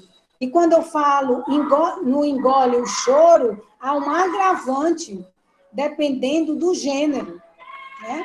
Porque as emoções, elas são permitidas para as mulheres, mas elas não podem chorar demais, né? Porque senão é mimimi, é mulherzinha. E aos meninos, né? Ela é, como é que se diz? Negada, completamente negada. O homem não chora. Então, imagine todo esse caldeirão de emoções reprimidas dentro de uma sala de aula. Né? E você está ali, só que você também foi criado da mesma forma. E aí você tem que desconstruir em você esse processo que a universidade, até que as disciplinas de psicologia, né, ela trabalha a emoção, mas tirando isso, ela não é trabalhada. Elas não são trabalhadas. É difícil. Mas não é impossível. Nós estamos aqui e a gente está aqui para fazer a nossa parte. Sabe? Porque eu não gosto muito quando a gente torna impessoal ou tira a nossa responsabilidade diante do que acontece no nosso cotidiano. Então, a gente fala, as pessoas são assim mesmo, os alunos são assim mesmo, os professores são assim mesmo, mas se eu sou professora e eu não sou assim mesmo, então esse conjunto, essa verdade, ela já foi ruída, né? Porque se professor é assim mesmo, não está nem aí para aluno, mas se eu não sou assim, então não é verdade isso aí. Então, se aluno é assim mesmo, mas tem os alunos altamente responsáveis, né? Comprometidos, tem aluno que se cobra até demais. Eu não vou conseguir, eu tenho que tirar 10. Então, aluno é assim mesmo, mas o nível de cobrança, eu fui professora do Colégio Militar dos Bombeiros, em Fortaleza, e lá era contado score. Eu fiquei só um ano pedindo demissão no final do ano. Scores. E uma menina chorou porque ela tirou 9,75. E ela chorava e dizia assim para mim, professora, tá com raiva. Esse 9,75, eu digo, mulher, mas quando eu for colocar na caderneta, eu boto 10. Mas você tem que mudar na prova. Eu digo, eu não posso mudar na prova, porque tem os scores tudo do lado, tinha os scores ao lado. E na soma, a soma não dá 10, mas vai ficar com 10. Mas eu não posso chegar em casa com esse 9,75. Sabe? Quer dizer, que é isso? Que nível de cobrança é essa? Que desespero, né? Com a emoção, aquele desespero, ele está em cima de quê? É preciso olhar para isso. Queria falar algo. Então, a professora Cleisley falou aí sobre o nível de exigência, né, das pessoas, dos alunos. e a gente remete aí ao Japão, né, ao país Japão, Isso. onde lá o nível de educação é muito alto, tem cursos técnicos são feitos lá até meia-noite, 1 hora da manhã, em escola, praticamente um esquema bem rígido mesmo. E lá é muito comum casos de suicídio de alunos, exatamente porque não tirou 10, né? Que agora a professora Clésia falando, não lembrei disso. Então, assim, é o nível de emoção que prejudica, né? Que é lamentável. A pessoa, por causa de meio ponto, 0,25 ponto, perder a vida é lamentável. E também, dentro dessa perspectiva ainda da nota, que aí reflete, né, o nosso tipo de educação, onde a aprendizagem continua sendo mensurada através de nota. Aí tem um aluno que não tem compromisso com nada ele tem compromisso, aí ele chega e fica puxando conversa com o professor, fazendo de conta. Não, professor, deixa que eu arrumo a sala. Não, professor, deixa que eu arrumo o teu projetor. Olha, aí vem com a gente, assim como vocês notam que a gente está enrolando, a gente nota que vocês estão querendo passar a perna na gente. Aí esse aluno que não tem compromisso nenhum, mas ele se acha, a questão emocional dele está bem, com os valores bem alterados, quando ele leva um 8, que ainda é muito, viu? Ele ainda vem dizer, como que eu levei um 8? Entende? Aí se prende também a nota, e se você não der, aí você vê também que essa pessoa aí, ela é emocionalmente infantilizada, na perspectiva egóica, de achar que ele tem direito a tudo, sem fazer o menor esforço. E só porque ele deu uns sorrisos, e um sim, senhora, e um não, senhora, ele merece um 10.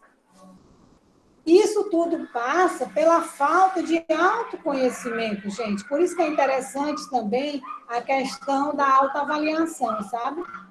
Mas uma autoavaliação trabalhada, onde a pessoa é trabalhada. Porque quando eu falo aqui, olhar para si, olhar para suas emoções, isso daí automaticamente vai mudar a minha forma de pensar, de avaliar e analisar a vida. Que esses critérios de avaliar, classificar, são elementos da mente, do pensamento, e vai alterar.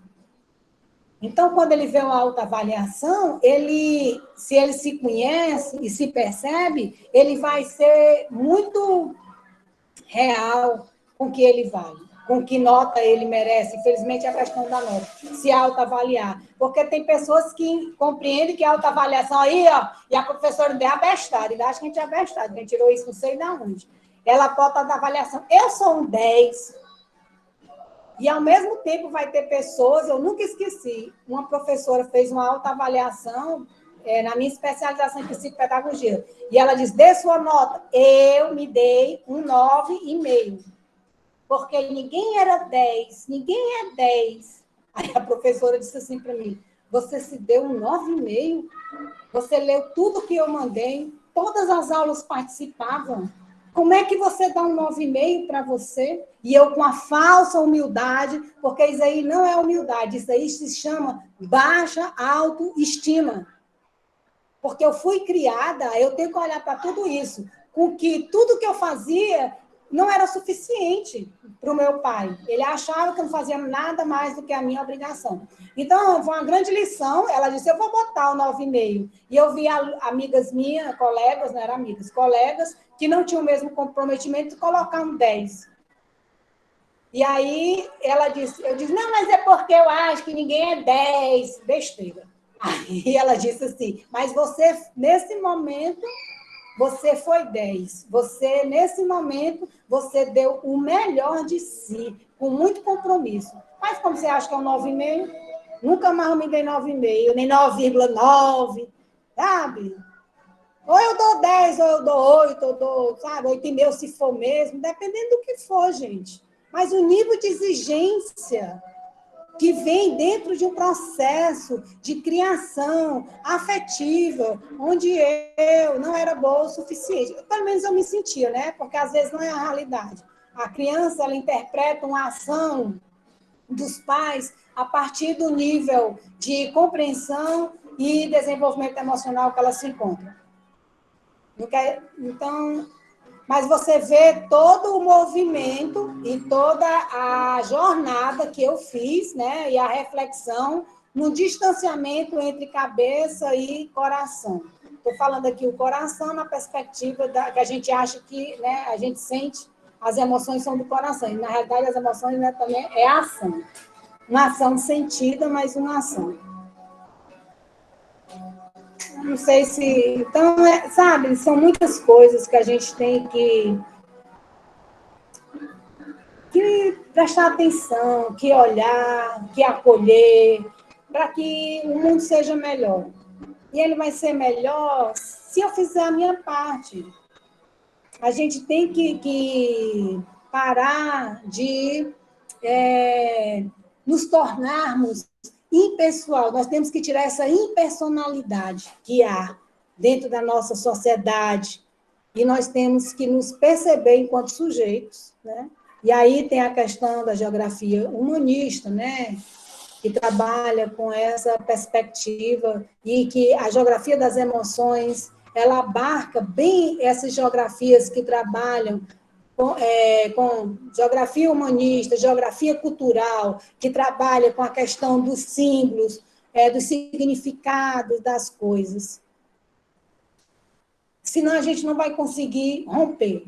A gente diz, o mundo não tem jeito, você está fazendo o quê para melhorá-lo? Eu não quero saber se ele não tem jeito, eu quero saber, eu concordo. Então, eu discordo, então o que é que eu faço para melhorá-lo? Porque quando eu digo o mundo não tem jeito, a educação não tem jeito, a educação brasileira ela não tem jeito, eu estou dizendo que eu não vou fazer nada para que isso mude, que eu concordo com isso. Gente, se não fosse os professores comprometidos, a educação brasileira estaria bem pior. Como é que a educação brasileira não presta e tem tantos educadores de ponta, né? Como Paulo Freire, conhecido mundialmente, estudado mundialmente, é um dos mais estudados mundialmente, o Paulo Freire, mais do que Karl Marx, olha só.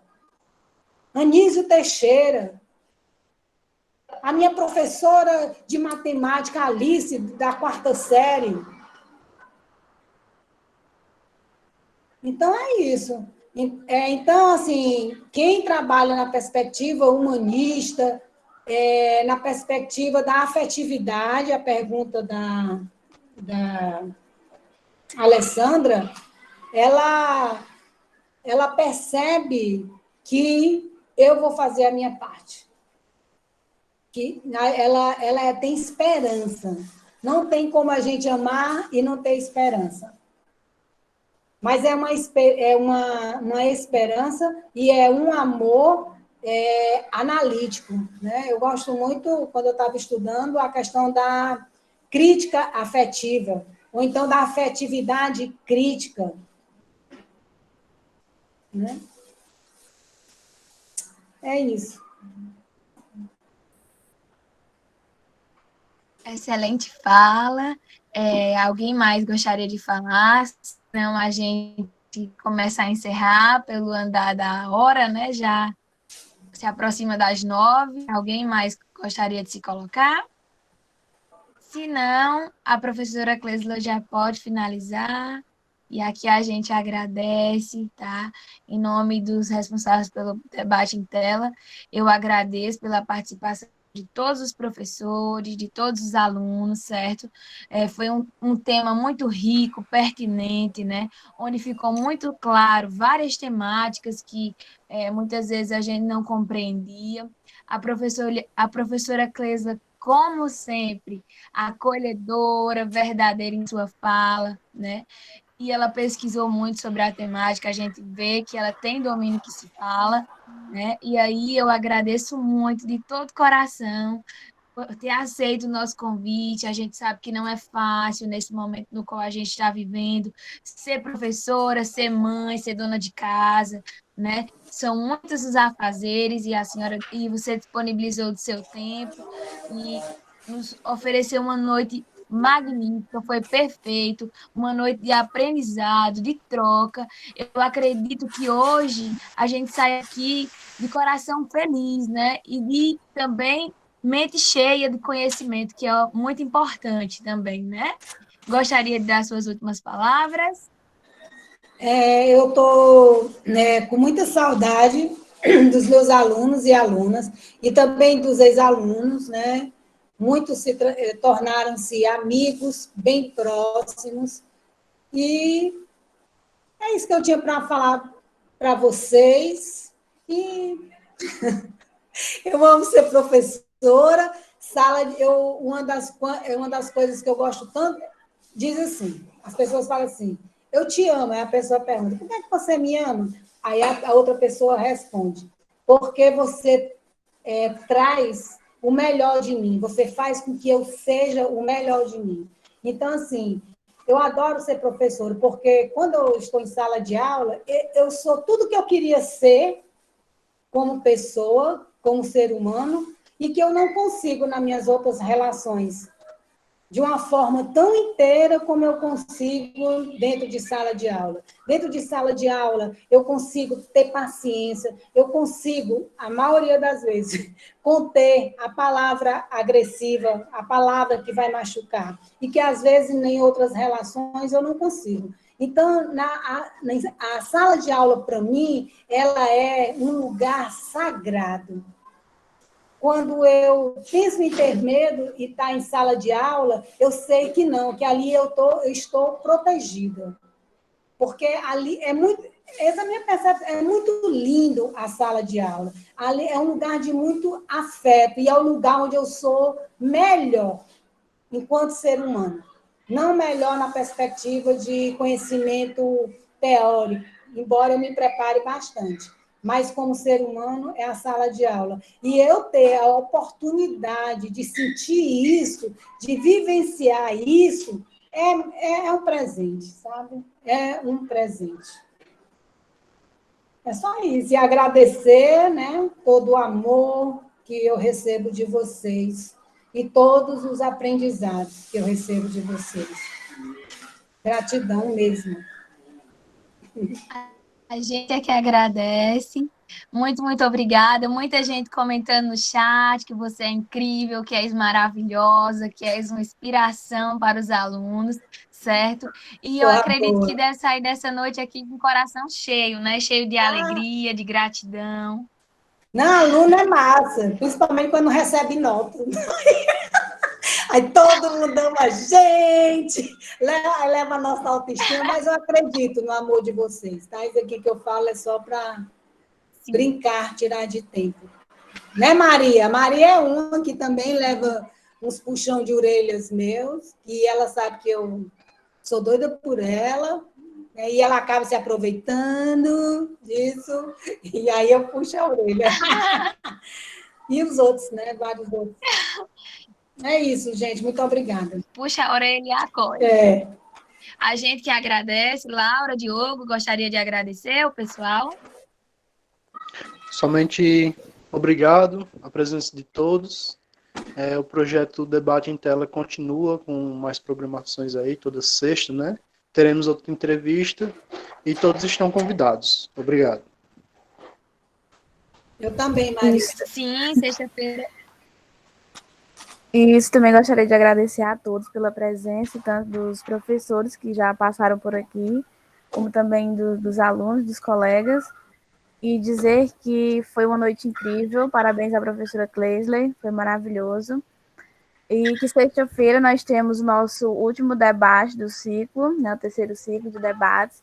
Então, espero todos vocês aqui e muito obrigada. E nos sigam no Instagram, @debate em tela. Boa noite a todos. Tchau, tchau. Gratidão à nossa palestrante de hoje. Gratidão a todos os professores, a todos os alunos que passaram por aqui hoje.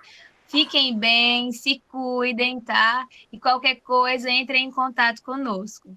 Muito obrigada e sexta-feira tem mais debate. Beijo. Fiquem bem. Lembrando que sexta-feira vai rolar um crossover, né, com a galera da USPI, que é o pessoal aí da outra faculdade, né, que vai fazer a presença no debate em tela, falando sobre as suas experiências e tudo, e vai ser bem legal.